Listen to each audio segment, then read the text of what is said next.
people know how to appreciate just straight up authentic energy. Yeah. Which means that you gotta be willing to just be yourself. Yeah.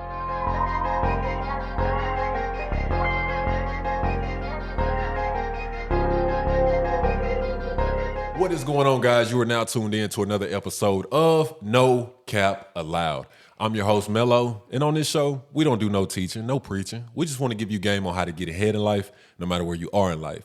Now, we do talk about any and everything, but most importantly, we don't do no capping, all right? Now, on today's show, I have a very, very, very special guest. I'm super excited to have him on my show.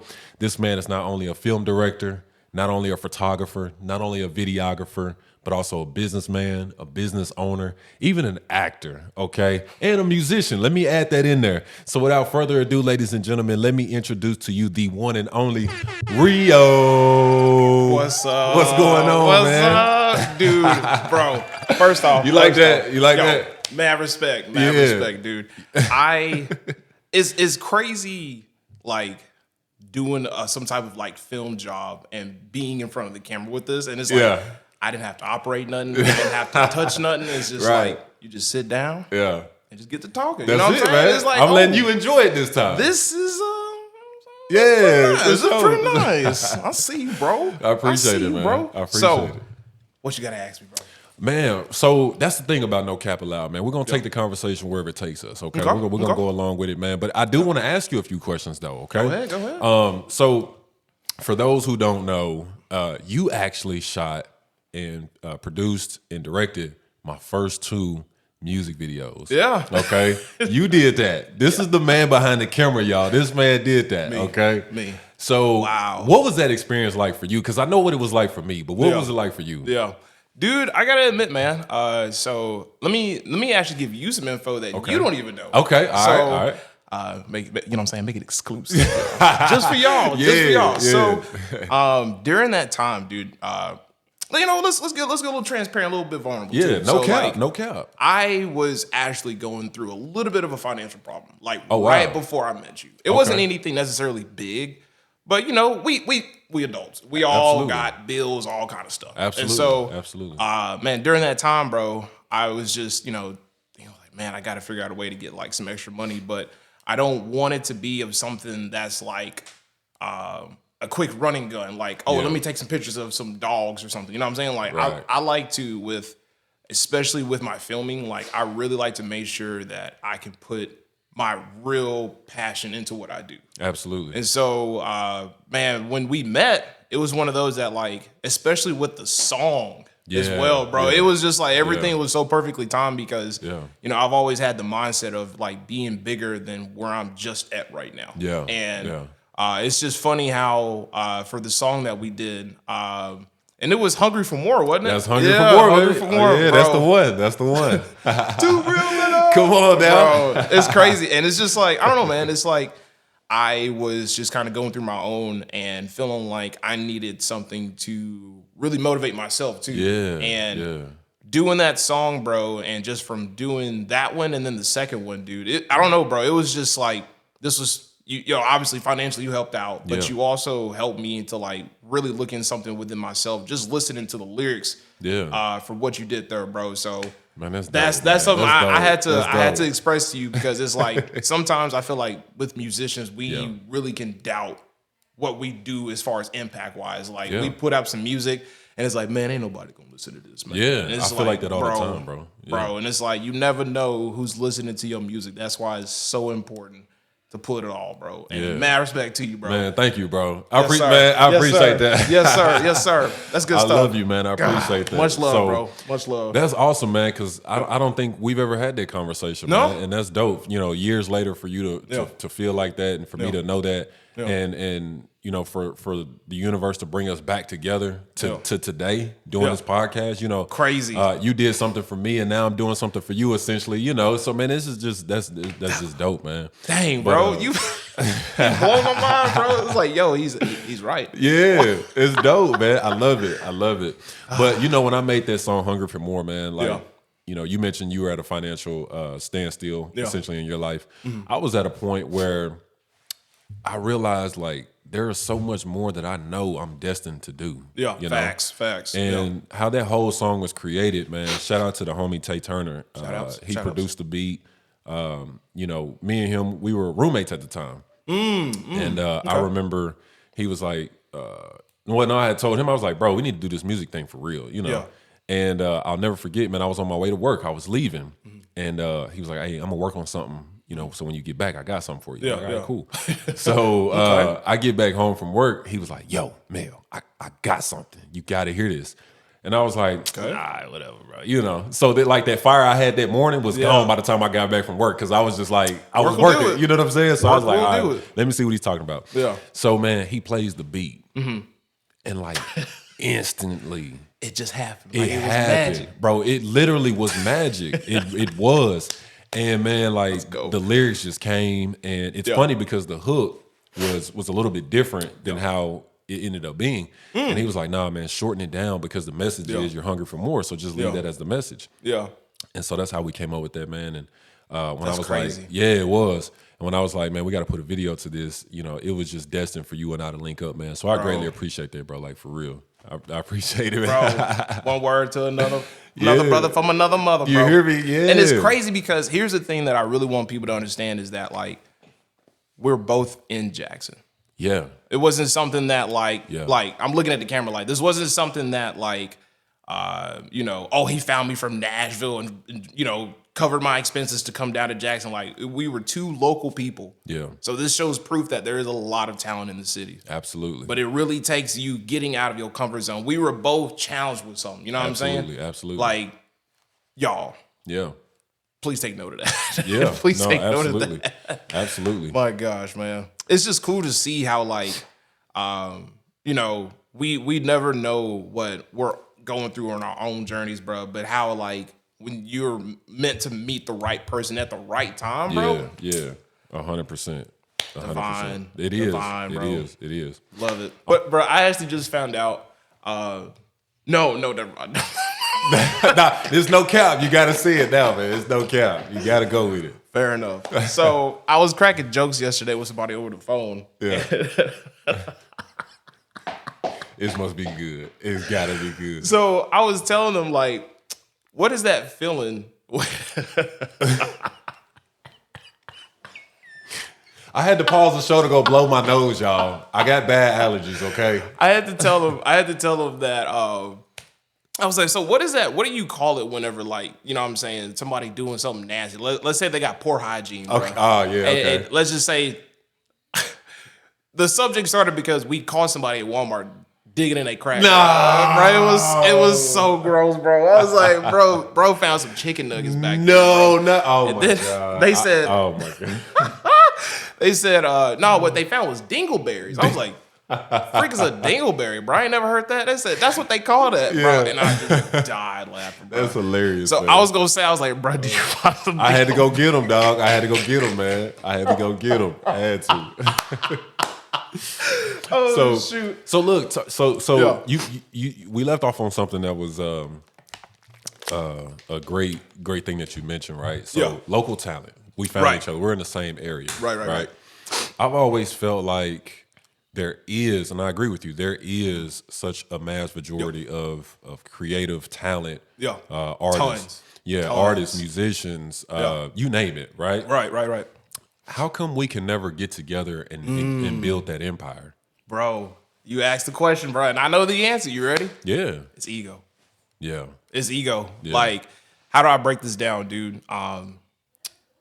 I do think it's important to have your own sense of craft and have your own sense of uniqueness to yourself. You know what I'm saying? Yeah. Like, that's extremely important. Yeah. But I feel like sometimes people, when you're in the phase of trying to find your own, it's also important to know where you're getting your inspiration from. Keyword inspiration, which means that somebody else had to do something for you to be like, maybe I could do it. Yeah. In my own way, though, you know what I'm saying? Yeah. And so, but when you think about it, though, man, like, when we get inspired by people, it's not really folks that are local. It's like, Yeah, never, yeah. you know, celebrities or just people that ain't local, long story short. Exactly. And so I feel like when you obtain this skill, regardless if it's filming, rapping, dancing, painting, whatever the heck, and you see somebody locally with that same type of ambition or just drive as you, you feel like they're a competition, but it doesn't necessarily have to be. It could be a sense of like, oh, this person is very passionate just like myself.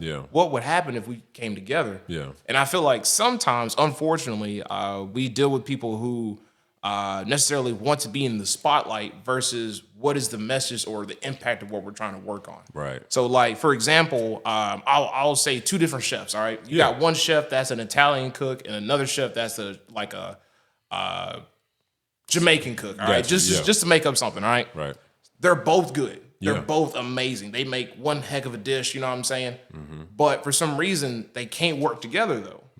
Why is that? But I feel like it's maybe because, you know, one is like, I only want to be known for this and I only want to be known for that. Versus just like, well, it would actually be more cheap for us and more costly effective if we did our businesses together.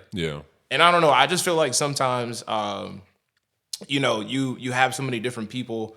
And we'll just speak on Jackson. You know, we ain't gonna go to Memphis or Nashville, nothing like that. But like just in the Jackson area where, man, I've seen for myself, dude, just like other filmers. I won't say no names. No cap now. No cap. But I ain't gonna say no names. But I've seen some where like, you know, all of the same opportunities have been offered. But each person responded differently. And because this person responded the way that they need to grow, you know, and where they're at, doesn't mean that they don't deserve it, just like where you're at. And it's up to you to like, okay, am I comparing my growth to theirs, or can I actually reach out to this person, learn from them, and seeing what they were able to obtain so I can get to that level.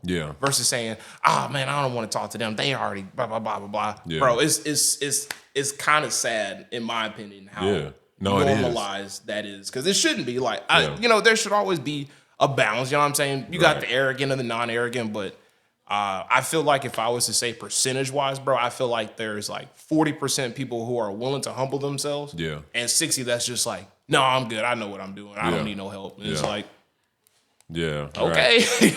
Listen, I agree with you wholeheartedly, man. And you mentioned Nashville. You mentioned Memphis. They do bond together. They do come together and build their empire. That's why when you think of Tennessee, you think of Memphis, you think of Nashville. Now, we're talking about music specifically, but still, even when you think of Tennessee, you still think of those areas. Because of everything else that they have to offer. But, you know, you look at what Memphis is doing right now, musically, right? At one point in time, New York was the mecca of music. You know, recently Atlanta was. Now, at one point, California was, right? And so, and at one point, Florida was, okay? Now, Tennessee is on the map. You got all these Memphis rappers coming out. And what's crazy to me is that we cannot figure out how to put Jackson on the map, because Jackson has a lot of creativity, a lot of just dope artists. And I think, from my perspective, I look at it like this. I say, and I've said this on a previous show, but if you have, and this is just how I think. Now, listen, I understand everybody's got to get paid. Everybody has a life. Everybody can't do freelance work. But at a certain point, if you have an artist, right, and you know he's hot, he's popping. If you have a producer that's popping, he's dope. You have a videographer that's good at what he does. How come we three can't say, all right, listen, if you get on, I'm going to get on, so let's do this together. Anytime I do a show, that my producer made the beat, so he's coming with me. He could potentially turn into my DJ. You know what I'm saying? My videographer, I need content to make myself look popping, right, to everybody else in the world. So you come along, so you come along with the free ride too. So I just never understood how we all couldn't come together and really get behind one another. But like you said, I understand why we can't. It's because of the ego. It's because, oh no, you're a dope artist. So I'm going to charge you an arm and a leg just so I can be associated with you. When that makes no sense, because as the artist, I'm going to say, all right, cool. I'm not devaluing your work, but I can't, as coming up, I can't afford to just pay you all this money. You know what I'm saying? So I'm going to go whoever's cheap. And so then the videographer feels like, well, they're not loyal to me. That's not what it is. You just don't see the bigger picture. Same thing with producers. You know, that's what I've run into, right? I feel it. I agree with you on the ego thing, and I think that until we can figure that out, which I don't think we ever will, you'll have a lot of artists, and I put myself in this tub, right? Yeah. You'll have a lot of artists like myself who, I'm not gonna say give up on the dream, but let it go to the wayside because it's like, I got to start from somewhere. So if you're not willing to work with me, obviously I'm not talking about you, of course, but I'm just saying, like, if you're not willing to work with me to get to the pinnacle, then I can't afford to pay you what you're asking for. I can't afford to get myself to these places because I don't have a team. There's no business that works with one person doing everything. I don't care what you say. Yeah. You know, so that's just my take on it, man. And I think that until people really develop a business mentality, they'll never be successful with their craft. Yeah. That's what I think. You know, that's pretty interesting though, man, because just going off of that most recent thing, what you just said, you know, treating it like a business mentality.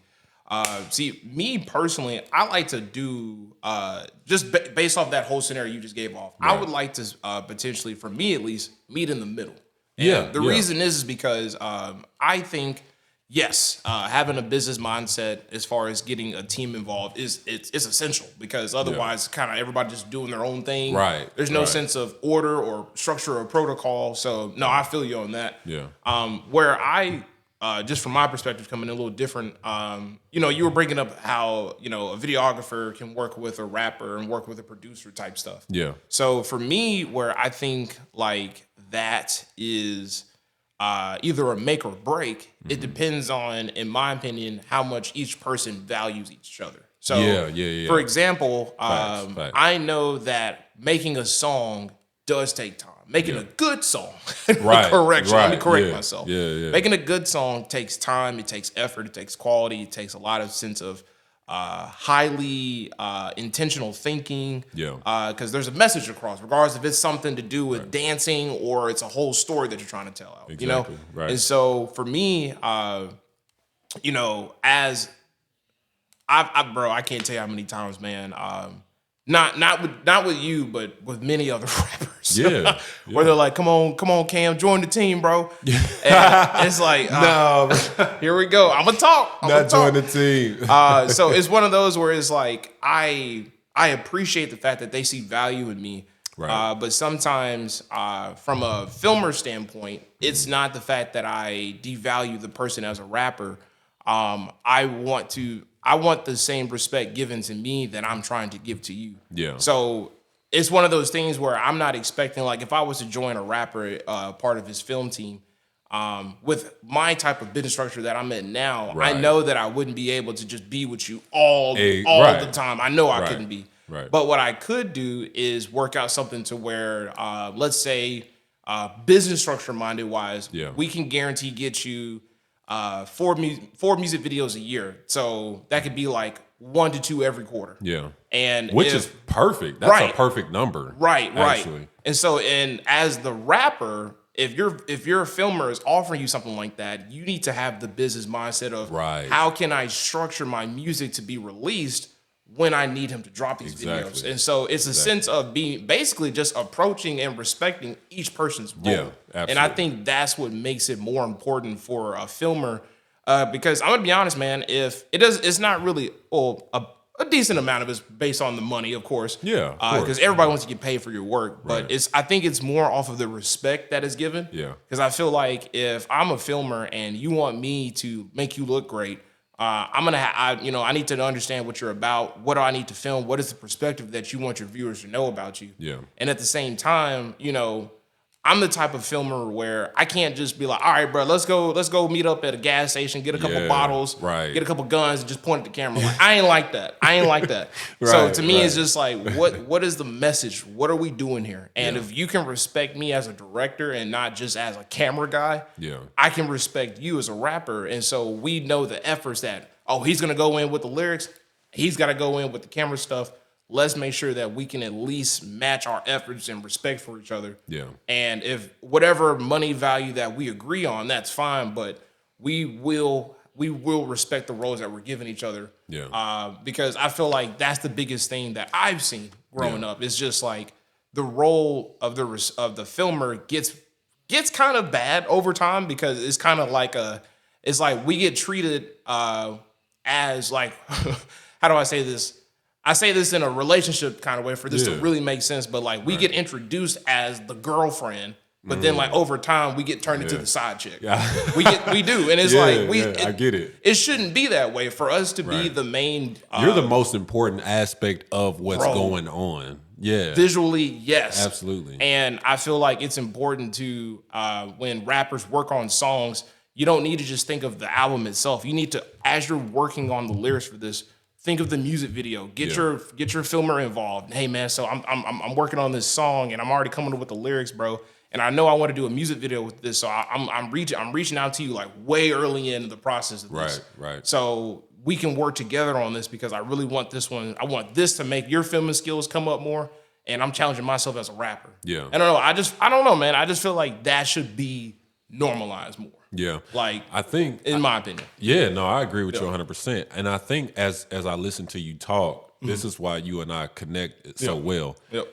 There's levels to this. There's levels to folks. it. Okay. So where we're coming from is from an aspect that the average, which we have more average than we have extraordinary artists in this town. I'm just gonna say that myself. Okay. You got more average than more extraordinary, right? Yeah. The ones who are extraordinary think the way you and I think. Okay. Yeah. There's time is money, essentially, right? There should be a blueprint, a schedule, an outline, and execution. Right. When you talk about, you mentioned the term cameraman. That's what most of these average artists want. Yep. They want a cameraman. Yep. They want to treat you like the side chick because they think that you should be grateful that you're around me. Yep. Capture what I got going on and go make it look good. Man, bro, I'm the one that's gonna blow you up. Right. It's like, are you though? Yeah, no, seriously. Seriously, right? Yeah. And so I think that goes back to that perspective that I'm thinking about. And it kind of coincides with what you said. Yeah. You like to meet in the middle. Right. So yeah, I think that as a whole, it should be everybody have their roles. Yep.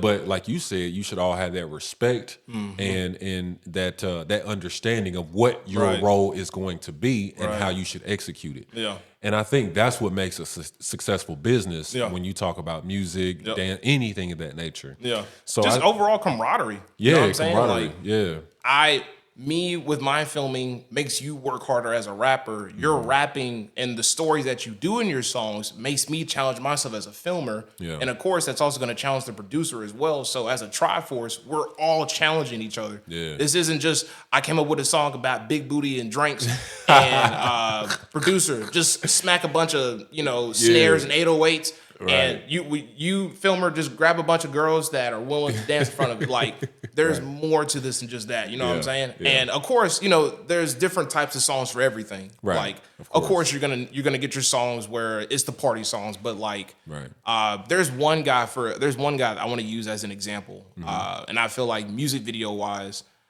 he is definitely came up. And I want to speak on one artist and then one filmer. Okay. The artist's name is Jid. You ever heard him? J.I.D.? Yeah. Bro. He's dope.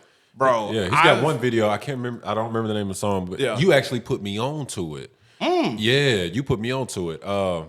He's like walking down the street. I don't even I know the exact one you're talking about. Bro, I was trying to. That video was hard, bro. That music and I video, understood the message that much more because of the video. My point exactly. Yeah. Let's pause everything and just focus on what you just said. Yeah. It is important that as the rapper that you have a message that you're getting out. And if you aren't able to professionally articulate to your filmer what you want, the viewer, what you just said, they'll be like, oh, I mean, the song was bumping, but I didn't really get the video to it. You know what I mean? Like, what was the point of this? But you said, like, no, it helped me understand it even more. Right. That's the goal. Yeah. And so Jid, dude, he's like, man, if you just go back and just look at his old music videos from back in the day and see how much as a rapper he has changed because of his music videos. Yeah. Like, it didn't just like, 'cause he's thinking about it as he's writing now. That part, bro. It's a story. It's more than just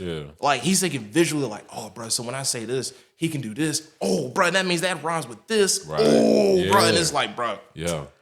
In my opinion, bro, it's just like, of course, you're not just going to immediately start off like that. I think that's the biggest thing that I feel like people who struggle with perfectionism struggle with, just like, oh, I want to be the next Jid, but like Jid wasn't Jid when he first started. Right. You know what I'm saying? I Like, struggle with that. bro, Yeah. bro, even me, bro, oh my gosh, bro, looking at the first music video I ever did, Yeah. I cringe. My dude, I cringe so bad.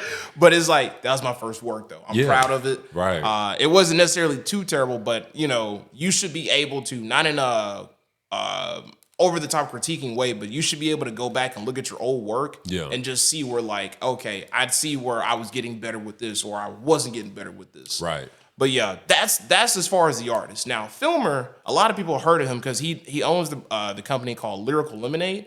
Cole Bennett. That's my guy. Cole Bennett, bro. I watch his videos so much. Like I watch some of his like tutorial videos. Even, just because I'm so in tune with what he's doing, and I think to myself like, it again. Next time I write a song, okay, I like how he did that, how he implemented this, and even from the technical aspect, if he says, look, you know, you can do your transitions this way, or you can, you know, things like that. He may say, there was one video he was like, you know, you can shoot a video on your iPhone. You know, and just just so many things like that, like just open my eyes up to how simple you can make a great idea still come out, or how extraordinary you can still make an idea come out. You know what I mean? So, man, it's all tied. I don't care what anybody says. Listen to this, folks.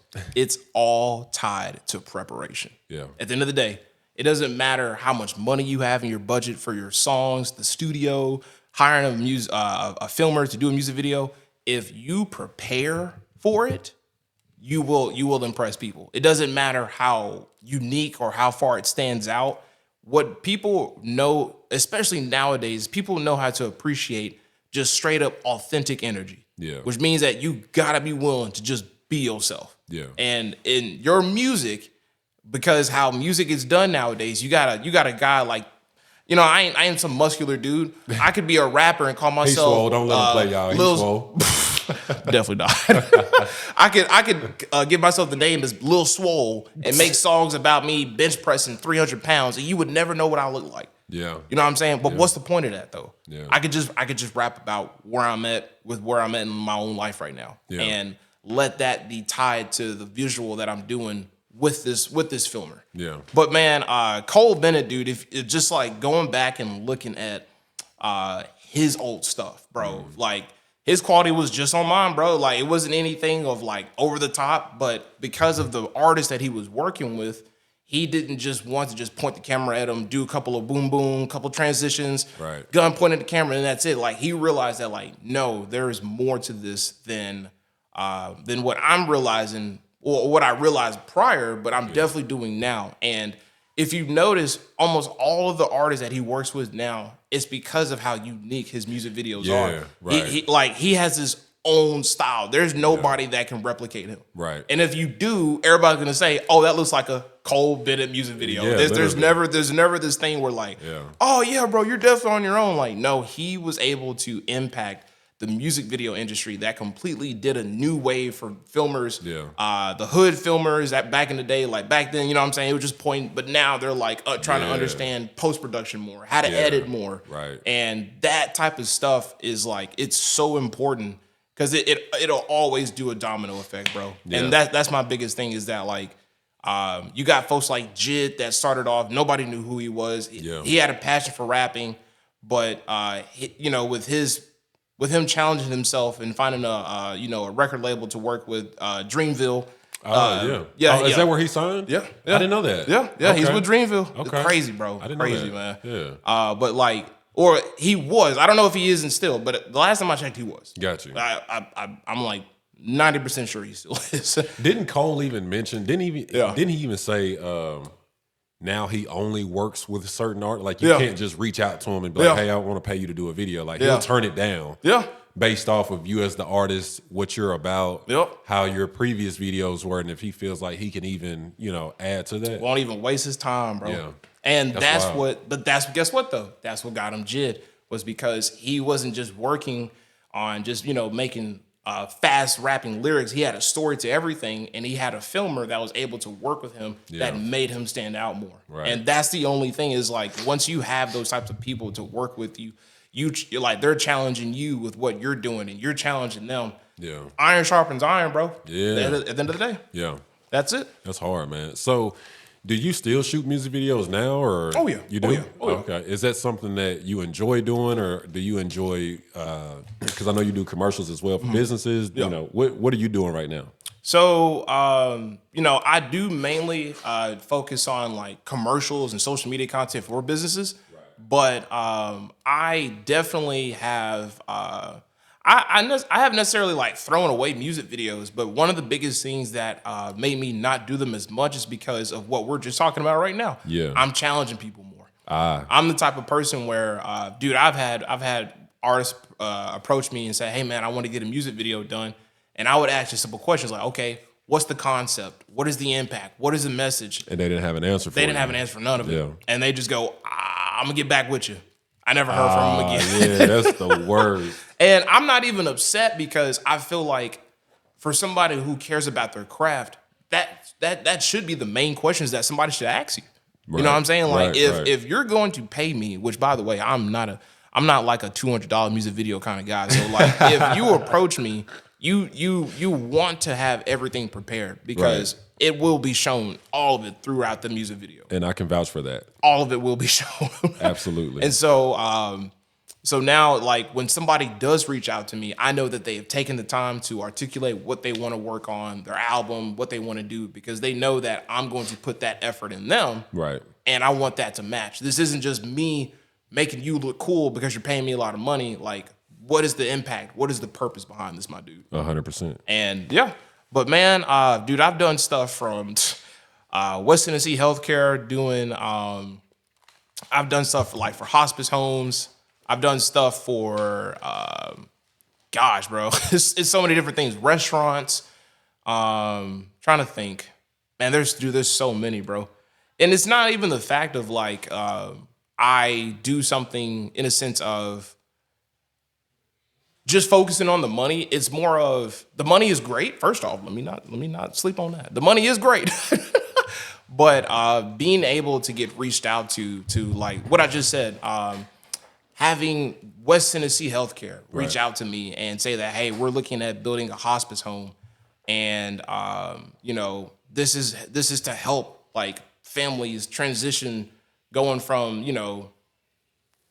really ill family members and them passing and stuff like that, and just that whole process, and knowing that like I was the one to help create that campaign, bro. It's an honor, bro. Yeah. And so like that's how I view all of my work, regardless if it's from a commercial for a business, a music video, a wedding. It's an honor because I am going to put my all into this. And I, as you hiring me for this project, I would want the same from you. Yeah. Period. And I think that's dope, man, because, you started off, did you start off shooting videos? No, actually. I started off actually just doing photography at first. It's kind of funny how it all panned out. I'm going to summarize this super brief. So like, I got into photography right before I was working as a debt collector. And bro, I was doing that for a little bit, and just over time, bro, I felt like my entrepreneur spirit was waking up, but I didn't really, I didn't really know too much about it and all that. Yeah. And to each their own. I'm talking to the man upstairs. I'm just like, man, what do you want me to do, man? And I just felt like I heard it's time to level up, bro. It's time to level up. I'm like, yeah, that's hard. Oh God. And so I ended up actually getting sick. And they fired me because of that, because I was too sick to call in. My lady called in for me and basically said that I couldn't show up. I literally couldn't talk. I had a infection called pharyngitis, which your pharynx glands in your throat swell up. And if your throat swells up, you can't really talk. Right. And so I come back and they ended up firing me and stuff. And I come back like just to the workforce. I decided that from that point forward, bro, I never wanted to put my effort, keywords, this is my story, so don't feel like you got to do the same thing. Let me just throw that out there. Don't try this at home. Exactly, that whole part. I felt like I didn't need to put my efforts into a 9-to-5 ever again. Wow. Because I worked a lot and a long time at that job just to get fired for being sick. Wow. You know what I'm saying? That was just like to me, that was like a huge just backhand, bro. Yeah. Just like, oh, you sick? You can't control it? fired. You know what I'm saying? But hey, yeah, that's it is reality. what it is. Yeah. And so my brother Justin came up to me. He's known as Seiji. Most people know him because he films stuff too. Yeah. But he came up to me. He was like, "Yo, man, I'm thinking about starting this digital marketing company. You should get a camera." So during then, bro, I was just taking pictures, bro. I was messaging all kind of businesses from local, non-local. Hey, let me just take pictures, bro. Yeah. And time went on. I was getting bigger gigs, and I ended up the photo shoot that changed everything, that actually made me get into filming was this is another vulnerable moment. So this is one of those guys that like you see me now, but everybody got their story, bro. Everybody got their beginning. Absolutely. I literally had $2 in my account. $2, bro. And my head was looking like just something crazy, bro. Something crazy. I was looking like Black Dynamite on Dynamite. Oh my God. It was bad, bro. And shout outs to JR, first off. JR the barber, bro. Yeah. I just saw him at IHOP the other day. Bro, he's a rapper too. Yeah, he is. I saw him at IHOP with his family yesterday, I believe it was. Yeah. Man, shout outs to him because I reached out to him and was saying like, bro, I need a haircut, bro. I need a haircut bad. But look, I ain't got no money. Yeah. Can I take pictures of you and like you use them as like professional headshots or something? He's like, yeah, bro, we work it out. Yeah. Bro, I was so That's relieved, lit. dude. Man, shout out to JR, man. Shout out to JR, him. bro. That's dope. That's dope. And his boss ended up seeing it. Okay. And he reached out to me. He was just like, yo, these are some sick photos. Do you do like videos and anything like that? And I was like, yeah, heck yeah, wow. bro, yeah, I got you. You had the finesse. Totally didn't know nothing at the time, bro. But I hit up my brother. We met there, and I still got that video to this day, man. Wow. And from then, bro, he saw the video, and it was just kind of a domino effect. They saw the video. A business owner said, yo, who filmed that video? We did something for them. Another business owner who did that video. And, bro, that was like, that's awesome, man. that was, about 5-6 years ago, man. Wow. So it's definitely been a journey. That's awesome, man. I salute you for that, bro. So you started off with the photography. You got into videography, needing a haircut, essentially. Yep. Crazy. And now you work as a freelance. Yeah. What would you call it? That's actually a good question. So it's like, freelance. I would like to say, to just give it a simple 2 words, is a creative director. Creative director. Because I do more than just like film, cinematic type stuff, like movies. I do social media. I do commercials, music videos. I do cinematic stuff. So in that field, it's more than just one type of director. So I just say it's a creative director. Got you. So now you've shot short films before, right? Mm-hmm. Okay. So how does that transition from shooting music videos to actual short films? Because we talked about having that sense of direction, having the bigger picture, wanting to portray that on the camera. I feel like that's a lot more technical and difficult, bro, trying to shoot a movie than just a music video. Oh man, good question. First off, good question, man. Yeah. So I'm gonna admit it's entirely different. Like I'm talking like, that's like buying a bowl of ramen from the grocery store and then going to a Japanese store, bro. It's 2 entirely different things. Wow. With music videos, you have way more room to mess up, but obviously as bigger budgets get, you don't, honestly. Okay. Because everything gets based off time. The bigger the budget, the bigger production, the more time is of way of importance. More scrutiny, I would guess. God, yes. And so, with music videos, like think of it as, 2 verses and 2 choruses, all right? That's what it is. Yeah. And so, this dude, that's what it is. And so, now with a music video, you're taking multiple takes of the same song. Right. So it's like you can do one on the couch, one in the bathroom, one outside, one on the car. Yeah. And let's say like there's different parts in it where you mess up, like syncing the lyrics with the song. Yeah. Well, in music videos, you can like correct that a lot better because it's just the same song. Yeah, right. Just different tastes. But with acting and filming, bro, everything has to be like on it, bro. Yeah. It has to be. Yeah. If you want it to be good, at least. Right. And no, that makes sense because, like you said, you can have multiple scenes with the same words. So if I mess up on the couch, just put the one outside over it. Right. Boom. But with the video, this scene has to work this way. Got you. Bro, and it's like the amount of, and this is something that I feel like, as I got more into my film world, bro, it was one of those things that's like, you as a director, you have to direct. You have to be not in a mean way, but you have to be assertive. Not in a mean way though, not in no aggressive way. Like get over there, just like hey, I need you to do this. You're definitely that type of director. No, I'm just oh no. Oh no. But like my biggest thing is like hey, so when you walk in, like this is all right, I'm gonna give two different scenarios from music video to a film. All right. Music video. All right, so when you hear me say now, I want you to start raising your hands up and then start pointing at the camera, stuff like that, all right? That's what I need you to do. And then it goes, you go, and hands, keep them up. All right, at the camera, yep. All right, that's how it is, all right. Now, right. With acting, it's like, all right, so we're gonna start the shot, and when you walk around the corner, we're gonna have the camera operator actually do a pan shot, and you have to be in the middle of the frame the entire time. So you actually have to walk at a certain speed to match up with the framing down the hall. Oh, wow. And so like everything is way more precise. So you say on the count of 3 and turn and look right, point back, and it's one of those where it's just like, let's say she turned too quick, start it over. Wow. Let's say the turn was this on the camera operator. He was a half a second late on his pan turn. Started over, and it's just constantly like, as a director and your DP, which is director of photography, both of you guys should know visually what this shot looks like. That's why storyboarding is so important. For anybody who's into filming, if you're not storyboarding, and you ain't got to do it to no high degree, but just do some of it. Yeah. It helps with the framing. And storyboarding. Is that basically your outline, your blueprint? Yes. Gotcha. So like storyboarding is basically like, let's say I came up with an 8-scene short film. Okay. I'm visually drawing what each scene is going to look like. So when I start to film, I already know preemptively what I'm trying to do. Got you. And that's really important if you don't know what you're trying to do. Yeah. It's very important.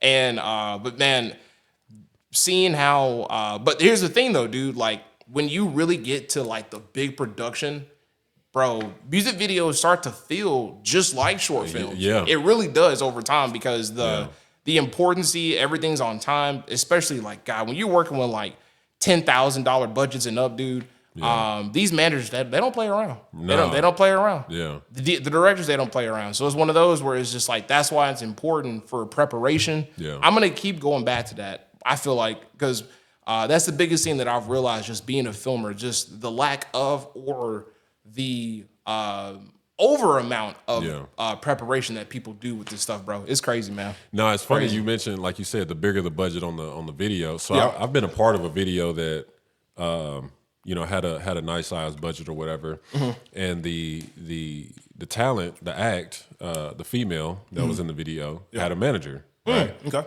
And when we told her to show up, they were there, and I wasn't in the video. Well, I was in the video, but it wasn't my song or anything. I wasn't a part of it. You were just like a feature. Basically. Okay. Well, a feature in the film, essentially. I wasn't a feature on the song. I was just honestly there, right? Gotcha. Okay. So anyway, she was told to be there at a certain time. They pop up. Yeah. Well, they had only booked her for a certain amount of time. Yep. Here we go. So, the video was, there was a sense of how they wanted it to go, but it wasn't like, there was no storyboarding. Okay? Right. No cap, right?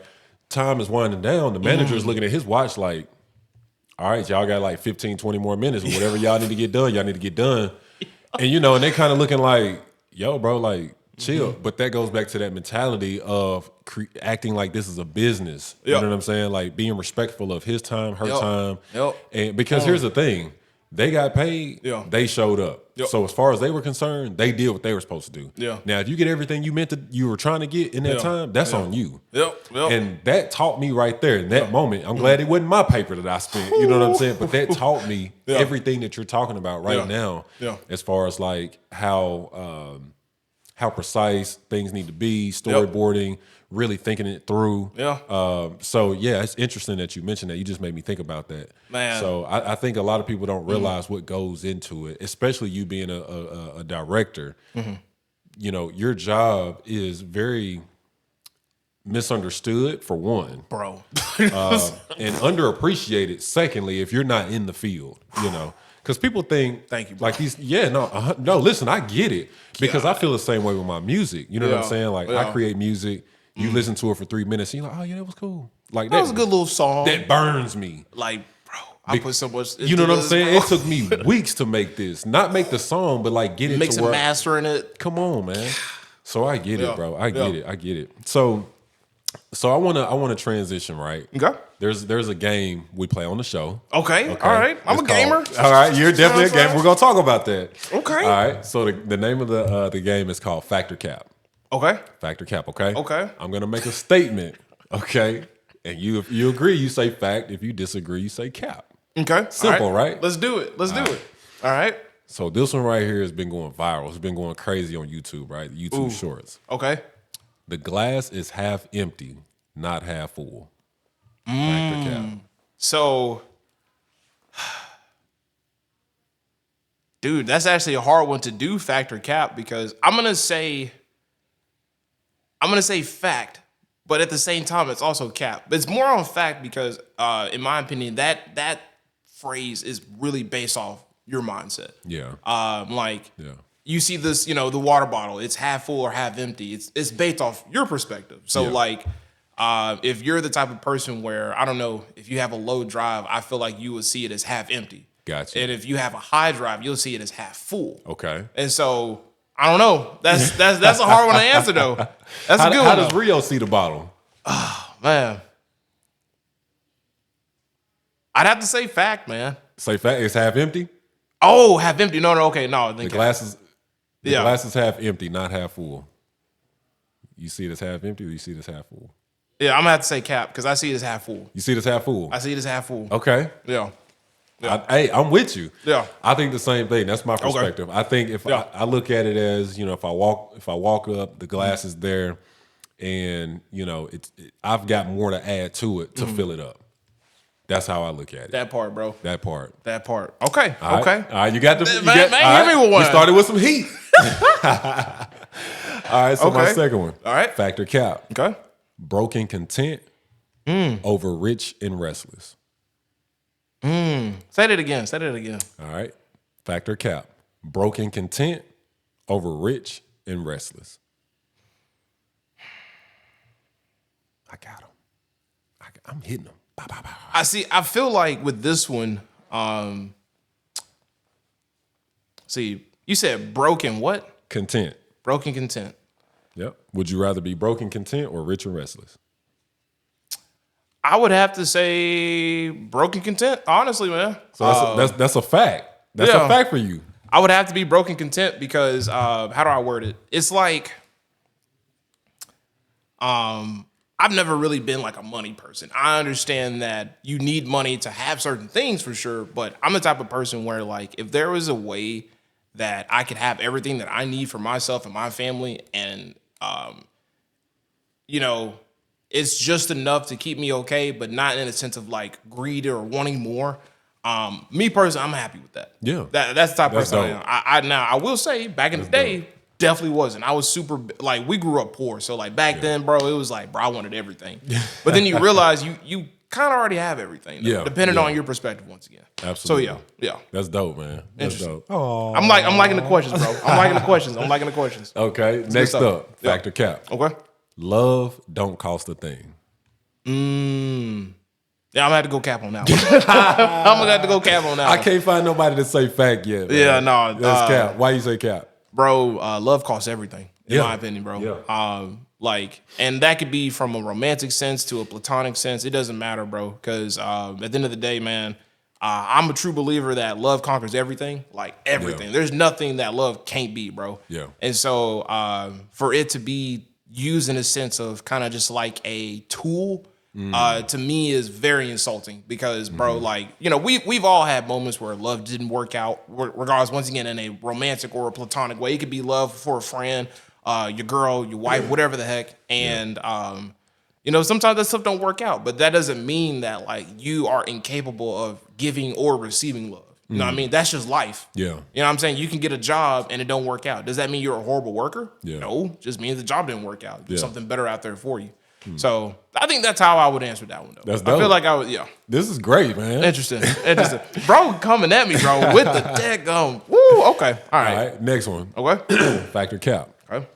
Routine over spontaneity? Oh, that's definitely facts. That's definitely facts. That's facts. So like I'm super big on consistency. Okay. Like, you got to be consistent. Now, I feel like a lot of people confuse talent with consistency. Okay, explain that one. Because sometimes, man, you'll have people that, like, I'll just keep it simple. Rappers, all right? Let's say it's a rapper in Jackson, bro. It literally, any song that he makes is fire. Yeah. But he only drops one song like every 2 years. Got you. He ain't gonna really get too far out there. You talking about me, y'all. Oh, dang. Oh, dang. I didn't know that. He talking about me. It's about time he drop a new song, y'all. But no, for real though. Like, That's crazy. I think That's great. Man, shots fired, man. Shots fired. that wasn't even intentional. That wasn't even intentional. Daggone. But it's one of those where it's like, this rapper can just drop. I'm talking just straight heat, bro. Yeah. And when he drops the heat, or she, don't matter. It catches attention. But sometimes, and this is something to where I'm trying not to get too deep, but you can see that attention that you grabbed, and it's like oh dang, bro.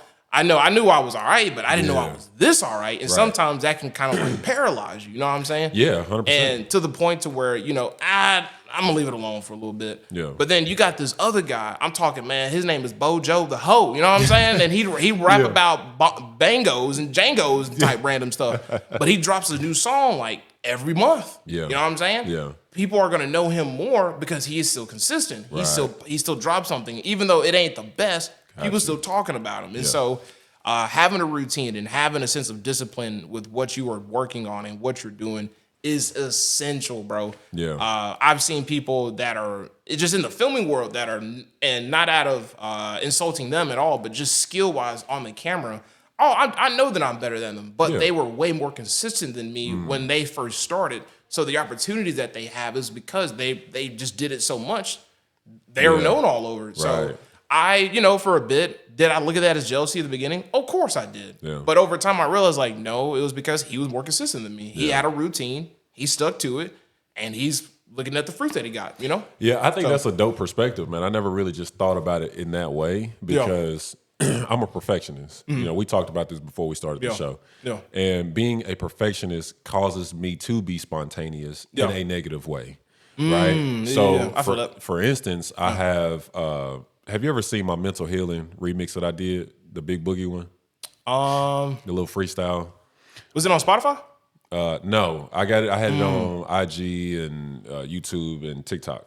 Okay. My point is that I dropped that, right? People were like, bro, that's fire, bro. You got to keep coming with it, right? Yeah. Anybody that knows me and has seen my Pro Tools, account session, whatever, I have files and files and files and files of music. Yes. That I could drop, right? You just saying that real quick, y'all. I'm gonna tell him something. He probably don't know I seen this. But when we did our second music video, what he's talking about right now, I saw it. Yeah. I saw it. I was like, daggone, bro. How many songs does this dude have that he has not dropped? So he ain't capping, y'all. Yeah, he ain't no capping. cap, man. I have so much music, and in my mind, I look at it as I gotta drop what I think is gonna catch fire. Yeah. When in all actuality, I don't know what's gonna catch fire. Bro. I could drop something that I think is super dope and it flop. Yep. I could drop something that I think is gonna flop and it be super dope. Bro. I've seen that happen with my own music. Like people be like, bro, that's like, so I Like 'Em, for instance, right? Yeah. Right, you're familiar with the song, right? Which one? I Like 'Em, the one I just dropped. Yes. A year ago. Let me Oh, I just dropped I didn't say it. a year ago. He did. Right? He did. That song for me came so easy. Yeah. And I love good fun music, good turn up music, good club music. If I ever go out, which I hardly even go out anymore because of all the crazy stuff that goes on in the world. That whole part. You know what I'm saying? But when I do go out, I like to hear a good song, a good vibe. That's why I created that song, right? Yeah. But it came so easy that I was like, ain't no way in heck that this song is gonna, you know what I'm saying? Yeah. And that song has made me a lot of money, right? Yeah. Just from the monetization of it and things of that nature, winning different showcases and stuff like that. Yeah. Congrats on that. Appreciate that, man. Yes, Thank you. And so what's wild is that I look at that and I'm like, dang, like if I would just keep doing that with the other stuff that I feel the same way about that song, Man. who knows where I would be at right now. Bro, So you speaking it, man. it's crazy. So I look at it when I say routine over spontaneity. I'm a spontaneous person. I like doing different things, different times in venturing out. But I'm realizing that I can still do that on a routine basis. Bro, that's it. You know what I'm that's saying? That's it. So I'm figuring that part out. Man, you know, you said something, and the fact that, you know, you acknowledge that you don't naturally think that way, but you notice the benefits of thinking that way is amazing, bro, because you said it, bro. So one thing about me, and I know we're going to talk about it later, is like, you know, I do gaming on the side. I do, you know, gaming content. Yeah, coming up next, talking about gaming. Bro, like, there has been so many times where I was just doing videos, just dropping them, bro. Just dropping them.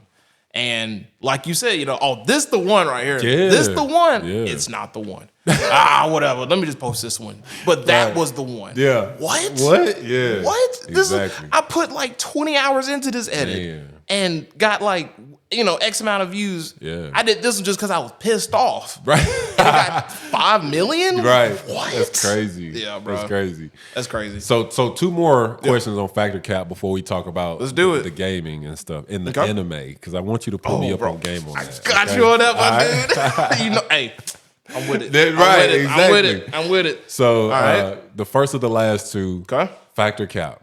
Toxic friendship over toxic relationship. Factor Cap.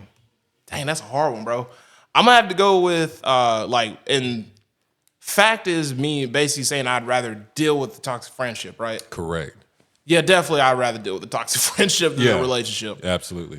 Because not in no mean way, but it's this sounds kind of mean, but it's a lot easier to discard that person. You know what I'm saying? It's a lot easier. Right. You know, we men here, you know, sometimes we get a little whipped. That's all I'm gonna say. Ain't no wrong with that. Ain't no wrong and with you know, sometimes it's harder to let that type stuff go, you know? Yeah.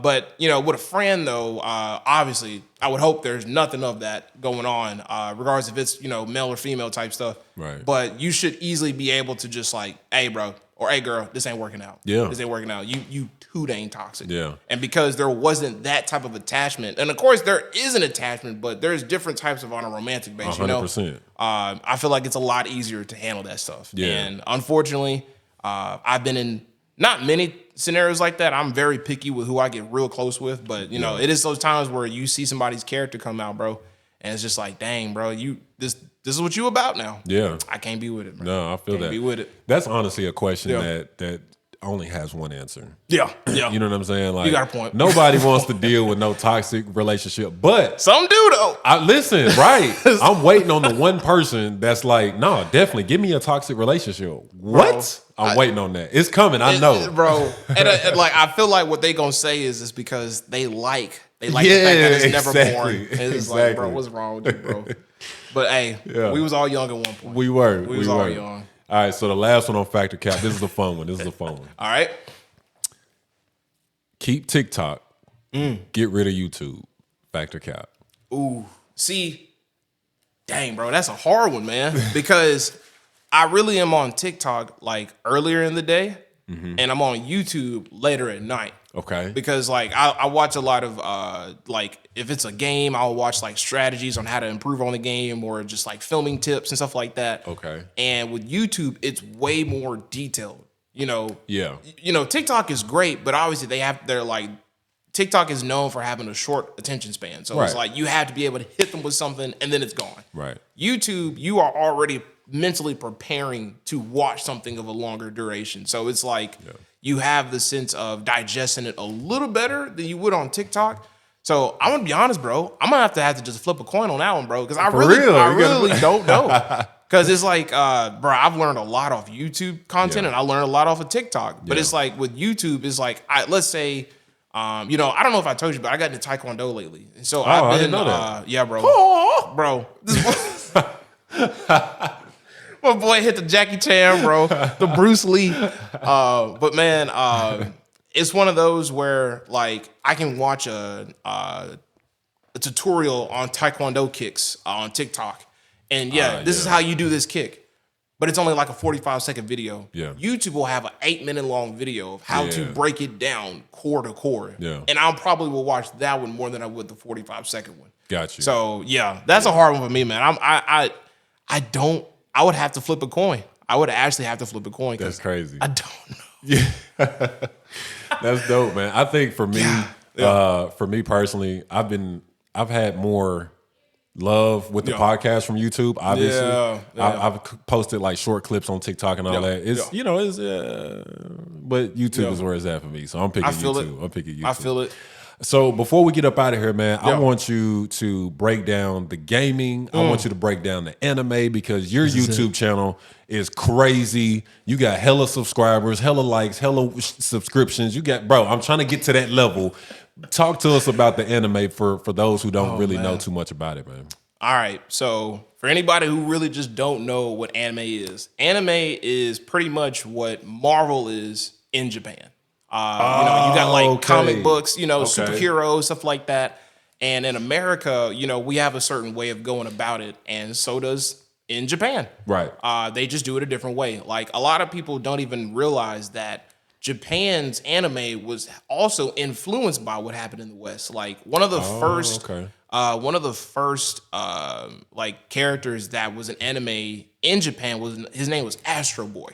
If you look him up, and just look at him, be like, yeah, that definitely looks like something old school. He was influenced by some of the characters in Marvel. Gotcha. So it's one of those where it's just like both countries are knowing, or they're just expressing storytelling in a very fictional way. Yeah. And bro, it just so happened like the Japanese anime, just Asian community in general, bro, they really, Asians know how to storytell, bro. I don't care what anybody says. I feel like the best storytellers on this planet are Asians, bro, because they have certain like just mythologies and stuff like that. Not going into like anything necessarily super religious, but like they have stories that are so unique to them.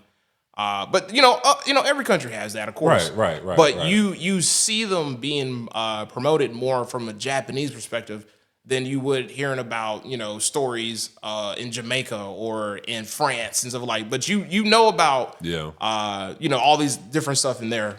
So just going forward though, man, like I feel like one of the biggest things in my opinion, and this is something I've been wanting to share for a very long time.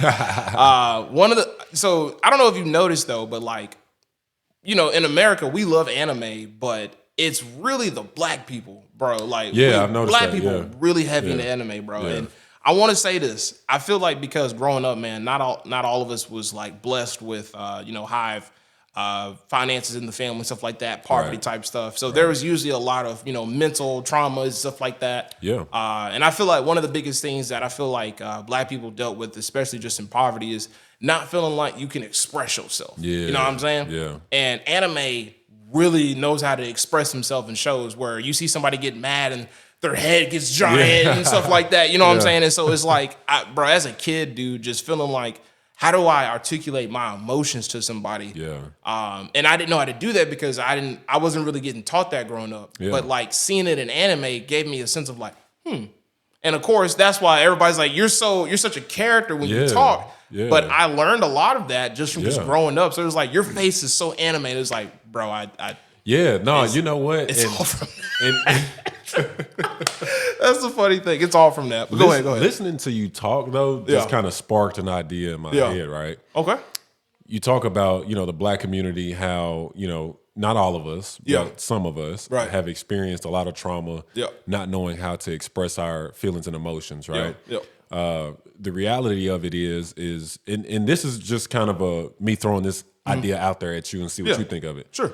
Instead of not knowing, in the event that something traumatic happened to a child, right?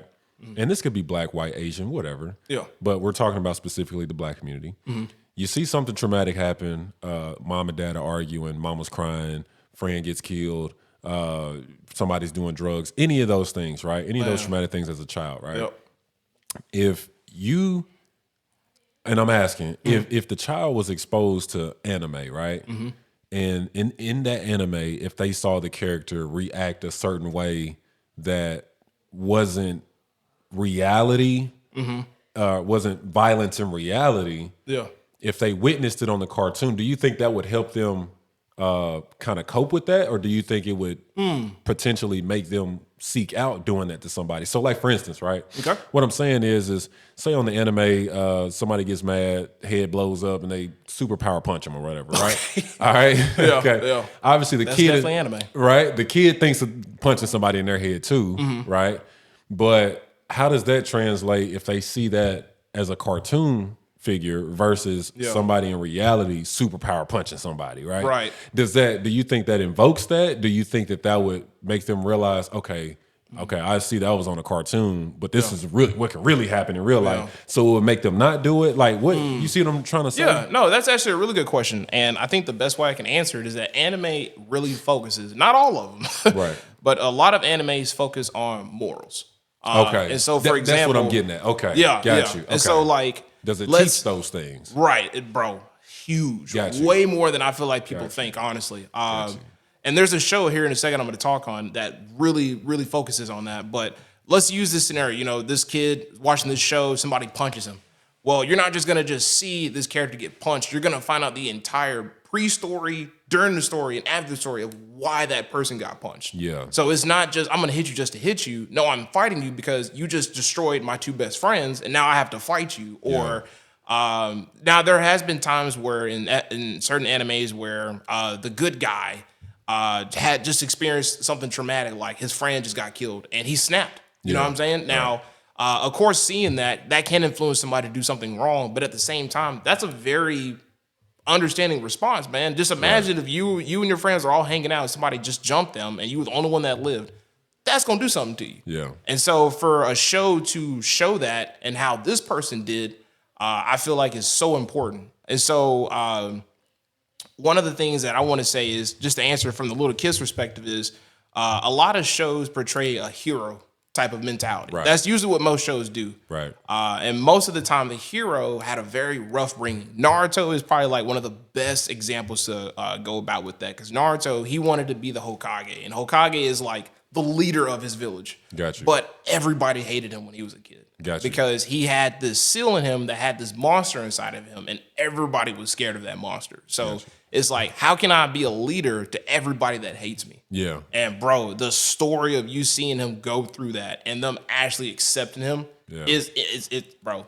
Wow. It's insane. And insane. Just going back to, like you said, you know, with our community being tied to trauma, bro, all of us are leaders, all of us are tied to something. Yeah. But we don't usually get exposed to that type of stuff. So in my opinion, the most biggest thing that will ever impact anybody in this world is storytelling. Yeah. Nothing of what you do or what you like to do didn't hit you without it being told from some type of story. Right. Everything has some type of story tied to it. Yeah. And just seeing how you know, there's so many different characters and different shows that have different perspectives. And the one that I want to talk on, this is the show I'm going to talk about. One of the shows that I feel like every boy man needs to watch is called Vinland Saga. Now, you said Villain Saga? Vinland, like Vinland Saga. Yeah. Okay. And pretty much with this show, I ain't gonna try to spoil it too much. But what this show is about, it tells the story of a little kid named Thorfinn. All right. And he got picked on, didn't he?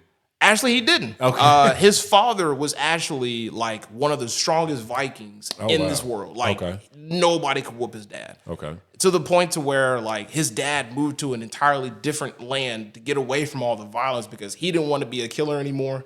Even though he was the strongest killer, he didn't want to be known as that anymore. So he decided to get away from all of that. Well, later in the show, some Vikings basically said like, "Hey, are you Thor's?" Which is Thorfinn's dad. He's like, "Are you Thor's? Are you the guy that everybody talks about?" And long story short, this guy comes in and he tricks him into fighting him, and basically he actually kills him.